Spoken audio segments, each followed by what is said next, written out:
MP board के कक्षा 10वीं के सभी विद्यार्थी ध्यान दें। आज की इस क्लास में हम वार्षिक परीक्षा के लिए मोस्ट इम्पोर्टेंट क्वेश्चन पढ़ेंगे जो 5 फरवरी के दिन आपका पेपर होने वाला है। तो सेट एफ के द्वारा हम सारे प्रश्नों को कंप्लीट करेंगे और वीडियो में आप लास्ट तक ज़रूर बने रहें, क्योंकि सारे प्रश्नों के आंसर भी मैंने तैयार कर लिए हैं जो वीडियो के लास्ट में आपको मिल जाएगा। तो चलिए बिना किसी देरी के हम हमारे पहले प्रश्न की ओर बढ़ते हैं। तो ये आपका पहला प्रश्न है जिसमें सही विकल्प आपको चुनना है। पहला है, लेखिका मन्नू भंडारी के पिता का स्वभाव कैसा था? तो कैसा स्वभाव था उनका? क्रोधी तथा शक्की स्वभाव था। दूसरा है, विद्यालय में कौन सी संधि है? तो स्वर संधि है विद्यालय में। तीसरा है, भारत का स्विट्जरलैंड किसे कहा जाता है? तो कटाओ को कहा जाता है। चौथा है, नई कविता के कवि कौन से हैं? तो कौन है? गिरिजा कुमार माथुर।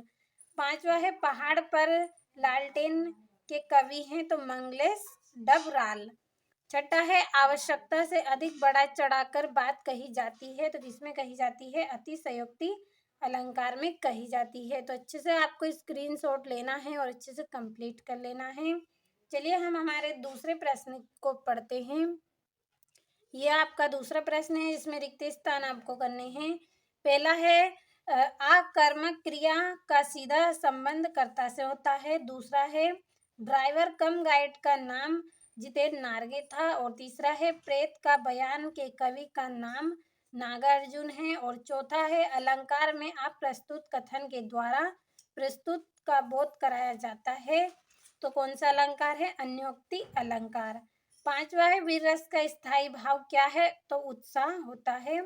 छठा है, लेखक यशपाल ने रेल का टिकट डेडेस का लिया था? तो सेकंड क्लास का लिया था। और ये आपका तीसरा प्रश्न है जिसमें जोड़ी करनी है आपको। पहली है आपकी जोड़ी बाल गोविंद भगत, तो इसकी जोड़ी रहेगी रामवृक्ष बेनीपुरी। दूसरी जोड़ी है रामवृक्ष बेनीपुरी, तो इसकी जोड़ी रहेगी पतितों के देश में। तीसरा है माता पिता, तो इसकी जोड़ी रहेगी द्वंद्व समास है। और चौथी मैं क्यों लिखता हूँ, तो इसका आंसर आएगा अज्ञे। और पांचवा है सूरदास, तो सूरदास की जोड़ी रहेगी वात्सल्य सम्राट। और 24 मात्राओं का छंद है तो दोहा होता है। और ये चौथा प्रश्न एक वाक्य में उत्तर है।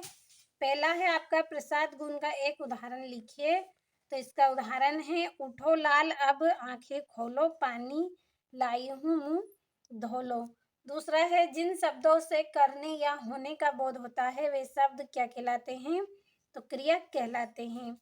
तीसरा है, जापान के हिरोशिमा में कौन सा बम गिराया गया था? तो परमाणु बम। चौथा है, जब मुख्य गायक तार सप्तक पर भटकने लगता है तब कौन संभालता है? तो संगीतकार संभालते हैं।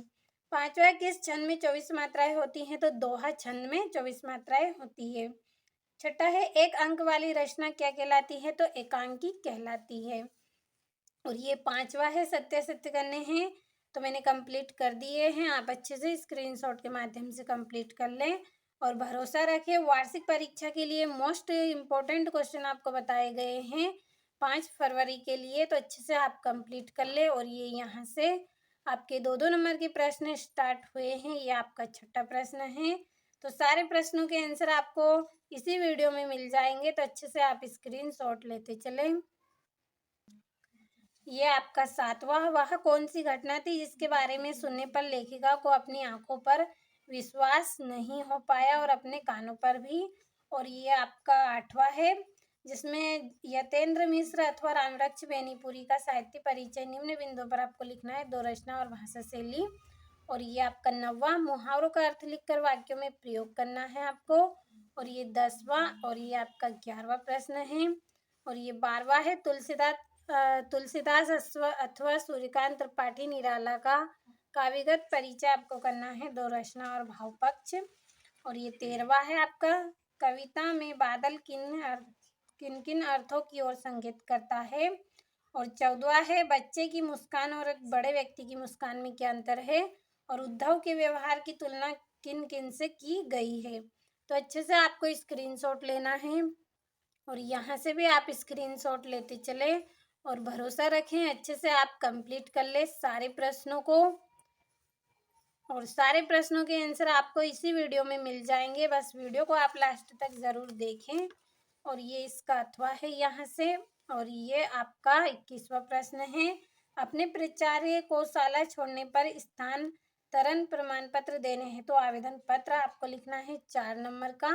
और ये 22वां प्रश्न है। निम्नलिखित में से किसी एक विषय पर लगभग 120 शब्दों में निबंध लिखिए, 4 नंबर का है। और ये आपका 23वां प्रश्न है। निम्नलिखित अपठित गद्यांश को पढ़कर नीचे लिखे प्रश्नों का उत्तर दीजिए। तो आपको अच्छे से कंप्लीट कर लेना है। सारे प्रश्नों का आपने अच्छे से स्क्रीनशॉट लिया होगा, तो भरोसा रखिए अच्छे से आप कंप्लीट कर लें। प्रश्न है और यहाँ पे इसका अथवा, तो देखिए सारे प्रश्नों के आंसर मैंने आपको यहाँ पे बताए हैं, अच्छे से आप कंप्लीट कर लें और भरोसा रखिए वार्षिक परीक्षा में आपको अच्छे अंक प्राप्त होंगे। जितने भी प्रश्न आपको मैंने बताए हैं, यदि सभी प्रश्नों को आपने अच्छे से कंप्लीट कर लिया होगा तो अच्छे से कंप्लीट कर लें। समय बहुत ही कम है आपके पास। तो यहाँ से ये आपका तुलसीदास की 2 रचनाएं और भाव पक्ष आपको लिखना है और ये सूर्यकांत त्रिपाठी निराला का, तो अच्छे से आपको कंप्लीट कर लेना है। ये 13वें प्रश्न का अथवा और ये 14वां प्रश्न, इसका अथवा हो गया है। और ये 15वां और यहाँ पे 16वां और ये यहाँ से 17वां प्रश्न, तो अच्छे से कंप्लीट कर लेना है। और ये अथवा क्या, और ये 19वां प्रश्न है और ये इसका अथवा, और ये यहाँ से भी कंप्लीट कर लें आप और यहाँ से भी अच्छे से कंप्लीट कर लीजिए। ये अथवा है और यहाँ पे इसकी व्याख्या, और ये आपका एक आवेदन पत्र है स्थानांतरण के लिए और ये इसका अथवा, तो अच्छे से आपको कंप्लीट कर लेना है। और ये यहाँ पे